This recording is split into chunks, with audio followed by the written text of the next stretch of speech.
नमस्कार मैत्रिणींनो, मी अश्विनी शिंदे. आज आपण करायचं आहे अंडा भुर्जी. त्यासाठी लागणार आहे 7-8 अंडी घेतलेली आहेत मी. तुमच्या हिशोबाने तुम्ही घेऊ शकता. कांदा, टोमॅटो घेतलेला आहे. ते आता बारीक चिरून आपल्याला घ्यायचं आहे.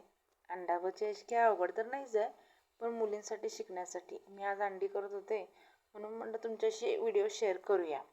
माझ्या चॅनलला सबस्क्राईब करा, कमेंट करा.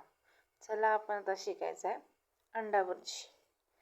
मस्त असं बारीक चिरून घ्यायचं आहे बघा. असं टोमॅटो तर घातल्याशिवाय चवच लागत नाही, त्याच्यामुळे वापरते. कढईमध्ये तेल घ्यायचं आहे, त्यात कांदा टोमॅटो घालायचा आहे. असं अर्धवट असं भाजून घेते मी. त्यात चटणी घालायची आहे, तुम्हाला जेवढी लागेल तुमच्या अंदाजानुसार. हळद घालायची आहे, थोडंसं धने पावडर पण घालायचं आहे, मस्त लागतं ते. त्याला भाजून घ्यायचं आहे. मस्त असं तेल कसं सुटले बघा, ते चटणी सगळी चांगली भाजलेली आहे. मग अंडी फोडून घ्यायची आहेत त्यात सगळी. अंडी फोडून असं एकदम असं फास्ट हलवायचं, त्याला हाय फ्लेमवर हलवायचं, बारीक करू नका. त्याच्यामुळे चांगलं असं भाजून की बारीक बारीक बारीक असं होते. किती मस्त होते बघा. कलर तर कसला भारी आलाय बघा त्याला.